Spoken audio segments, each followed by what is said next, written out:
عربی مدرسہ رحمانیہ رڑکی سے تشریف لا ہوئے مہمان معظم جناب حضرت الاقدس مفتی سلیم اللہ قاسمی دامت برکاتہ العالیہ حضرت والا کو اس شعر کے ساتھ دعوت سخن دے رہا ہوں کہ آج اپنی بے قراری کو قرار آ ہی گیا، آج اپنی بے قراری کو قرار آ ہی گیا، جس کا شدت سے انتظار تھا آ ہی گیا۔ واعظ بے مثل کی آمد سے اے اہل چمن، واعظ بے مثل کی آمد سے اے اہل چمن، اس علاقے میں اب رنگ بہار آ ہی گیا۔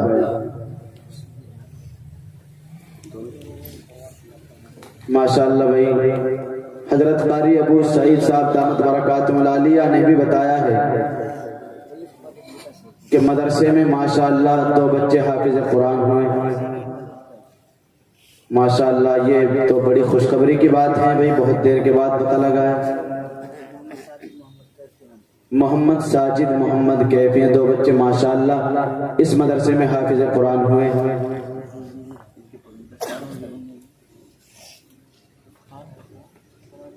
بہت اچھا مفتی صاحب۔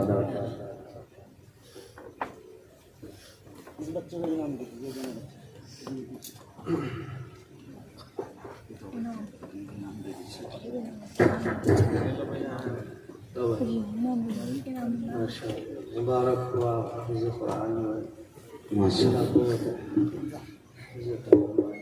آمین ترقی سے مالا مال آمین کا حافظ بنائے۔ جن حضرات نے ان کی ہمت افزائی کی ہے اللہ ان کو بھی جزائے خیر عطا فرمائے۔ آمین۔ الحمد لله وكفى وسلام على عباده الذين اصطفى أما بعد أعوذ بالله من الشيطان الرجيم بسم الله الرحمن الرحيم ومن الناس من يشتري لهو الحديث ليضل عن سبيل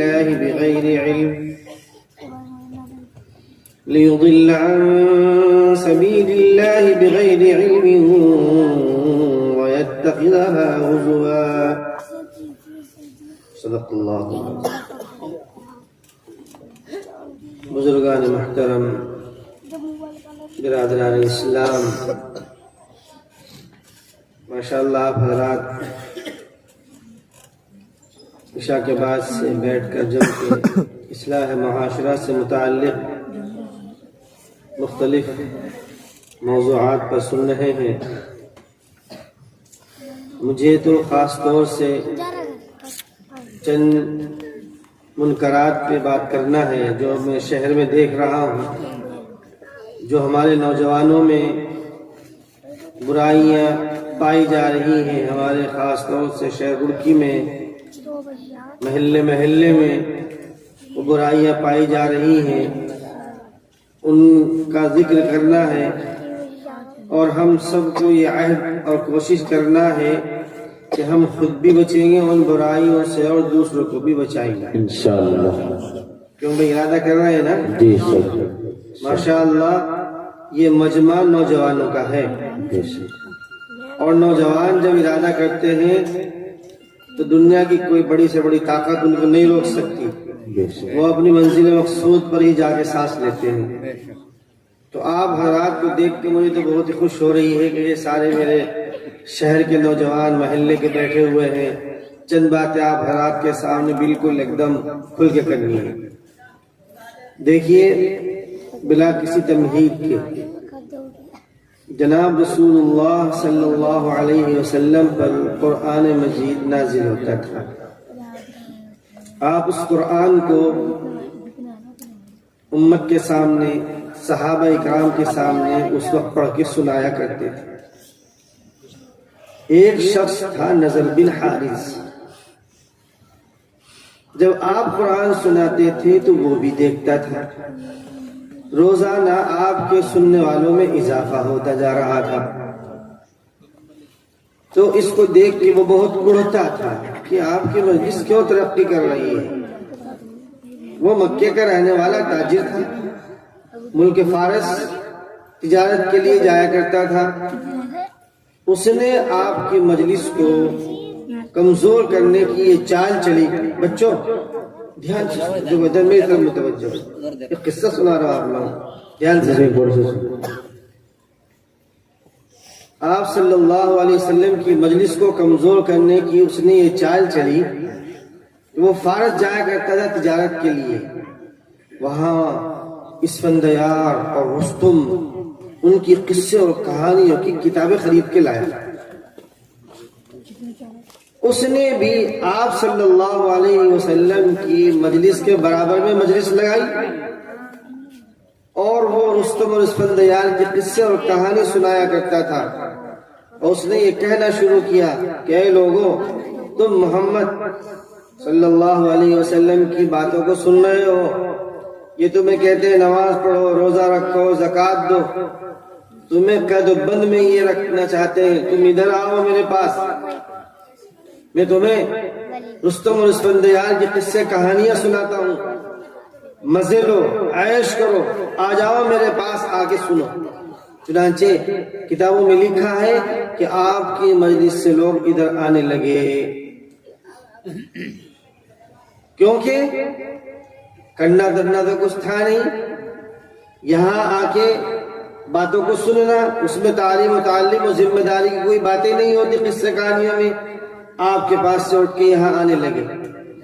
حضرت عبداللہ ابن عباس رضی اللہ تعالیٰ عنہ کی روایت میں اسی کو یوں بیان کیا کہ یہ شخص ملک فارس سے ایک لونڈی خرید کے لایا. اس لونڈی کو اپنے پاس بٹھا کر آپ صلی اللہ علیہ وسلم کی مجلس کے برابر میں مجلس لگا کے نشواتا تھا، اور وہ ناچتی تھی اور گانے گاتی تھی. تو میرے نوجوانوں ذرا سوچو ٹھنڈے دل سے یہاں پہ رک کے کہ گانا بجانا ہمارے نبی جی کے دشمنوں کا کام ہے یا نہیں؟ بتاؤ، سب بتاؤ. ہمارے نبی جی کا کام تو کیا تھا؟ قرآن سنانا. نضر بن حارث نے لونڈی کو نچوایا، ناچ اور گانے کی مجلس قائم کی، تو آپ کا دشمن ہوا نا وہ. اگر ہم ناچ گانے میں لگیں گے تو ہم محمد الرسول اللہ صلی اللہ علیہ وسلم کے دشمن کا ساتھ دے رہے ہیں. بتاؤ یہ اچھی بات ہے کیا؟ نہیں جی. شادی ہونی ہے، 2-3 دن پہلے سے ہی گلیوں میں گانے بجانے کی آوازیں آنے لگتی ہیں. جس گھر کے اندر شادی ہو رہی ہے اس گھر کے اندر ڈول ڈھماکہ شروع ہو جاتا ہے. لڑکیاں ناچتی ہیں، لڑکے ناچتے ہیں. کس کی اتباع کر رہے ہیں؟ بتاؤ، حضور کے دشمن کی اتباع کر رہے ہیں یا نہیں کر رہے ہیں؟ کتنے افسوس کی بات ہے. یہ ٹھنڈے دل سے سوچے آپ. ابھی جنوری کا مہینہ گیا ہے، یہ جو میں آنکھوں دیکھا حال میں اپنے شہر میں جو ہو رہا ہے وہ میں بتا رہا ہوں. میں دل کی آواز ہے، میں تڑپتا ہوں. میں کیسے نوجوانوں تک اس کی برائی پہنچاؤں؟ نئے سال کا استقبال کر رہے ہیں اور گھروں کے اندر گانے بج رہے ہیں، ڈی جے بج رہے ہیں، ناچ رہے ہیں. کیا ہے بھائی؟ نئے سال کا استقبال. نئے سال کا استقبال کر رہے ہیں، رسول اللہ صلی اللہ علیہ وسلم کے دشمنوں کا ساتھ دے رہے ہیں. ابھی چند دنوں پہلے پتنگ اڑانے کا دن گیا ہے. پتنگ اڑا رہے، جس گھر میں دیکھو پتنگ اڑائی جا رہی ہے، اور گھر کی چھت کے اوپر ممٹی کے اوپر چڑھ کے ڈبہ رکھ رکھا ہے، اور وہی ممٹی پہ کھڑا پتنگ اڑا رہا ہے، ڈی جے بجا رہا ہے. ذرا سا دھوکہ اگر لگ گیا تو نیچے گرے گا. میں نے بیان دیا تھا اسی وقت، آپ لوگوں نے موبائل میں دیکھا ہوگا کہ دھاگے سے ناک کٹ جاتی ہے، کان کٹ جاتے ہیں. چنانچہ اگلے 2-3 دن کے بعد سننے میں آیا کہ ایک صاحب کی فوجی کا گلا کٹ گیا اور مر گیا. یہ سب ہو رہا ہے. پچھلے سال سہارنپور میں آپ نے سنا تھا، وہ کوٹھے کی چھت پہ پتنگ اڑا رہا تھا، گلی میں سے تار گزر رہے تھے، پتنگ وہاں اڑ گئے تو لکڑی سے اس کو، اور وہ 11-13 ہزار کی لائن تھی، بھون کے رکھ دیا اسے. تو یہ پتنگ کی وجہ سے. تو پتنگ اڑانا بھی ناجائز ہے، اور پھر اس میں گانے بجانے وہ تو اور زیادہ جرم ہو گیا. کیوں؟ رسول اللہ کے دشمنوں کا کام ہے. یہ جب سب سوچنے کی باتیں ہیں. آپ میری باتوں کو دھیان سے سنیں اور اس پہ عمل کریں. الحمدللہ بیانات کے ذریعے سے تفصیل سے ہمارے سامنے بات آگے، لیکن ہم یہاں سے کچھ سبق لے کے جائیں. میں نے یہ مضمون پکڑا ہے اور میں ہر مسجد میں جا کے، ہر جلسے میں جا کے اس کو بیان کروں گا.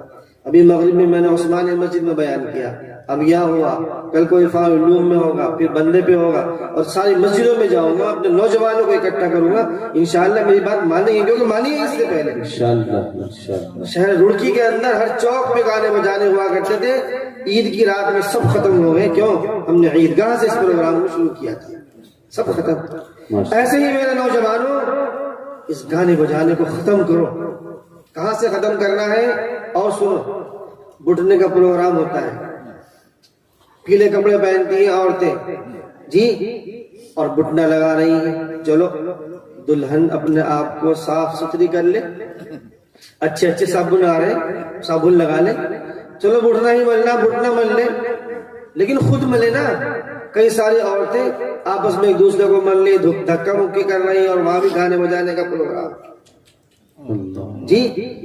دلہا کے پاس جا کے لڑکے وہ آپس میں ایک دوسرے کے ساتھ دھکا مکی کر رہے ہیں، بٹنا لگا رہے ہیں، وہاں بھی گانے بجانے کا پروگرام. اچھی طرح سن لیں، اس گانے بجانے کو اپنے گھروں سے ختم کیجئے. بالکل کیا ہو رہا ہے؟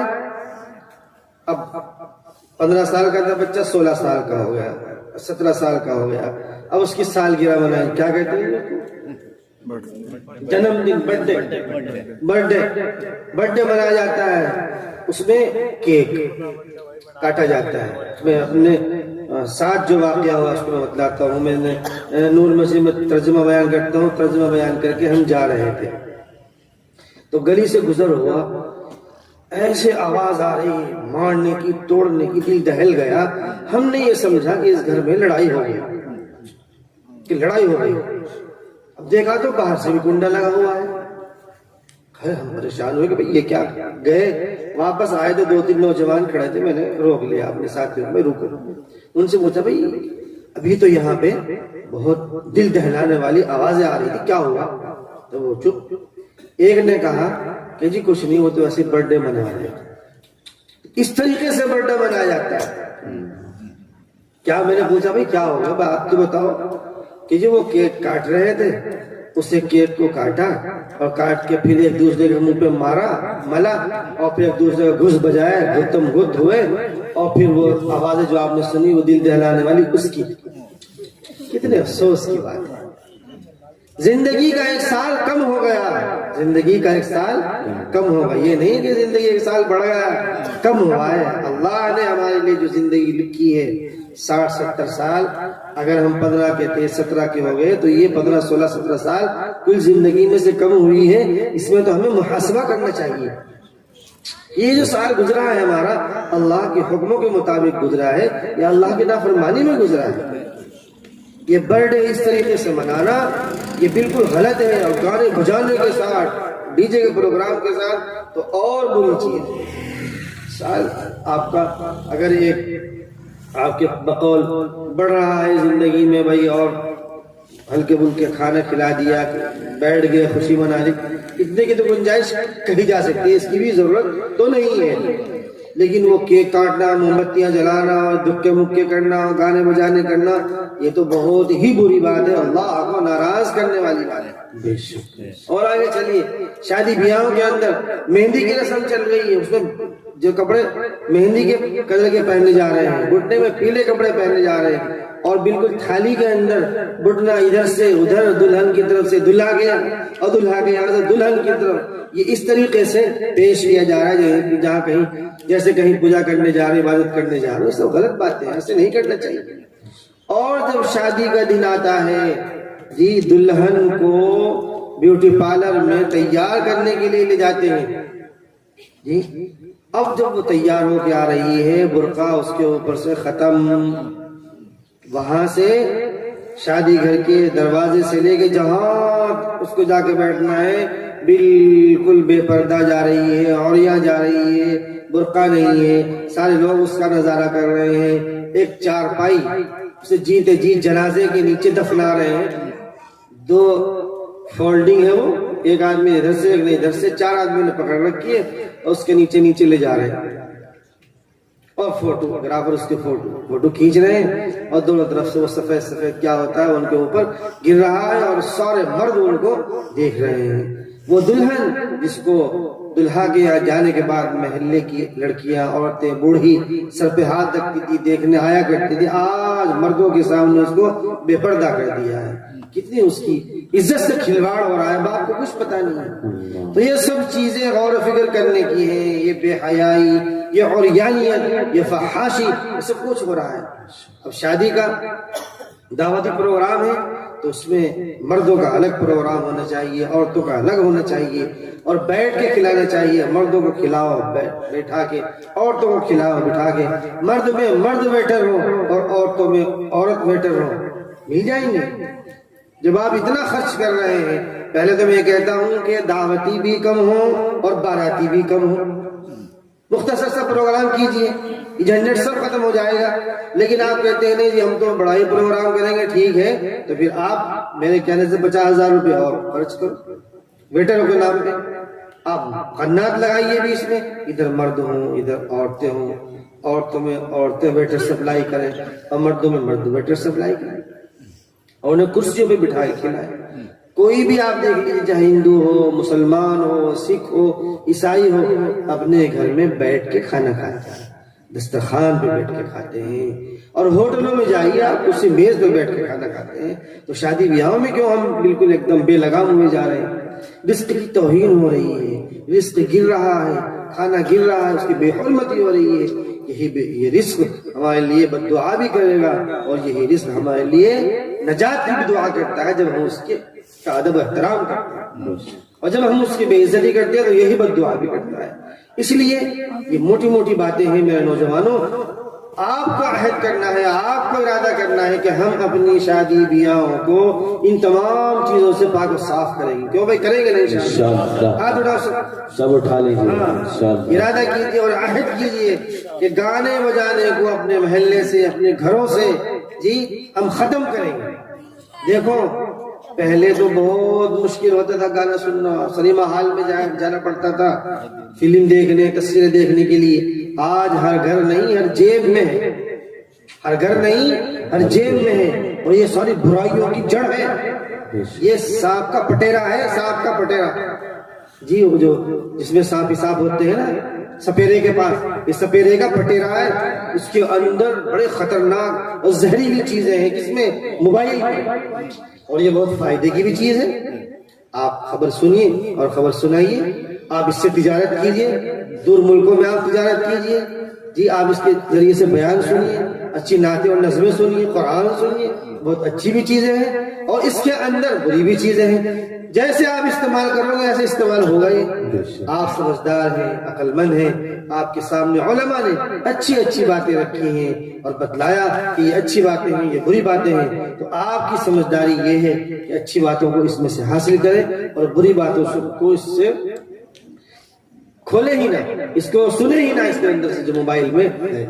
دوسری بات یہ میرے نوجوانوں, ہمیں اپنا ظاہر بھی صاف ستھرا رکھنا ہے جی.